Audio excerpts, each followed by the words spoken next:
Hi అందరికీ. ఎంతో టేస్టీగా ఉండే చికెన్ బిర్యానీ ప్రాసెస్ కూడా ఈజీ ఉండే. ఇంత తొందర అయిపోయిందో చికెన్ బిర్యానీ అనిపిస్తుంది. మన సబ్స్క్రైబర్ కూడా ఎప్పటి నుంచో రెసిపీ అయితే షేర్ చేయమన్నారండి. ప్రాసెస్ అయితే బౌల్లోకి కేజీ చికెన్ తీసుకొని మంచిగా కడుక్కున్నాక కొంచెం అల్లం పేస్ట్, హాఫ్ కప్పు పెరుగు తీసుకొని కొంచెం గరం మసాలా, ధనియాల పొడి, చికెన్ మసాలా, బారా మసాలా అవన్నీ కూడా తీసుకొని కొంచెం పసుపు, కొంచెం సాల్ట్, ముందుగానే ఫ్రై చేసి పెట్టుకున్న ఆనియన్స్, టేస్ట్కి సరిపడా కారపొడి అయితే కొంచెం ఎక్కువనే పడుతుంది, ఆయిల్, హాఫ్ లెమన్, కొంచెం కొత్తిమీర కూడా తీసుకొని మొత్తం అంతా మసాలాలు పట్టేదాకా మంచిగా కలుపుకోవాలి. ఒక 5 నిమిషాలు అట్లా మంచిగా కలుపుకొని ఒక హాఫ్ అన్ అవర్ లేదా గంట సేపు టైం ఉంటే గంట సేపు పెట్టుకోండి ఫ్రిడ్జ్లో. మసాలాలు మంచిగా పడతాయి. చికెన్కి అయితే ఒక గంట సేపు ఫ్రిడ్జ్లన్నా పెట్టుకోండి, లేకపోతే అప్పటికప్పుడు కూడా వేసుకోవచ్చు. నేనైతే ఒక హాఫ్ అన్ అవర్ ఫ్రిడ్జ్లో పెట్టిన. ఆలోపు రైస్ని అయితే బాస్మతి రైస్ తీసుకొని మంచిగా కడుక్కున్న తర్వాత ఒక హాఫ్ అన్ అవర్ రైస్ కూడా నానబెడుతున్నా.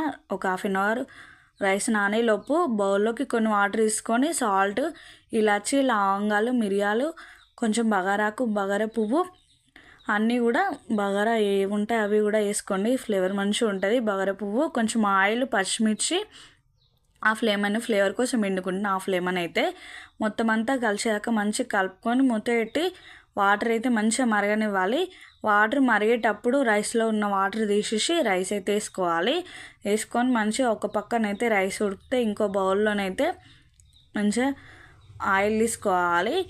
ఇదైతే ఉడికిపోతుంది. రైస్ ఒక పక్క రైస్ ఉడుకుతుంది, ఇంకొక పక్కనైతే నేను ప్యాన్లో ఆయిల్ తీసుకొని ముందుగానే కలిపెట్టుకున్న చికెన్ ఉంది కదా, చికెన్ కూడా తీసుకొని మంచిగా ఒక 50% ఫ్రై చేసుకోవాలి. ఎక్కువసేపు అయితే ఏం ఫ్రై చేసుకోకండి, స్లిమ్లోనే పెట్టి ఫ్రై చేసుకోండి. కొంచెం ఫ్లేవర్ మంచిగా ఉంటుందని పచ్చిమిర్చి కూడా ఇస్తున్నా.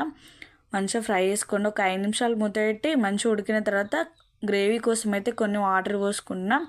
రైస్ కూడా ఇక్కడ ఉడికిపోతుంది. ఇంకొక పక్క రైస్ పెట్టిన, ఇంకొక పక్కనైతే చికెన్ ఉడుకుతుంది. కొన్ని వాటర్ పోసుకొని ఒక 5 నిమిషాలు మంచిగా ఉడకనివ్వాలి. హై ఫ్లేమ్లో అయితే పెట్టుకోకండి, స్లిమ్లోనే పెట్టుకోండి. చికెన్ అయితే నేను కొంచెం తీసి పక్కకు పెట్టుకున్నా.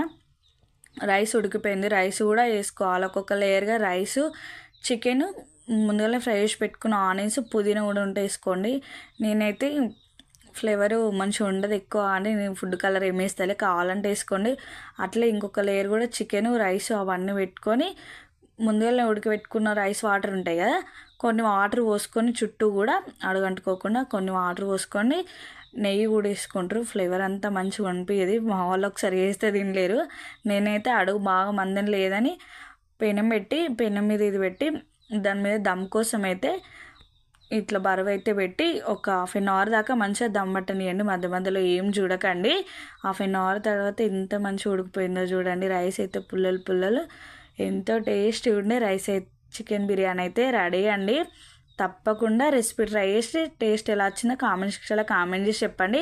వీడియో ఇంత దాకా చేసారు కదా, ప్లీజ్ సబ్స్క్రైబ్ చేసుకొని పక్కన బెల్ కొడితే నేను వీడియో అప్లోడ్ చేసినాక వెంటనే నోటిఫికేషన్ అయితే వస్తుంది. లైక్ చేయండి.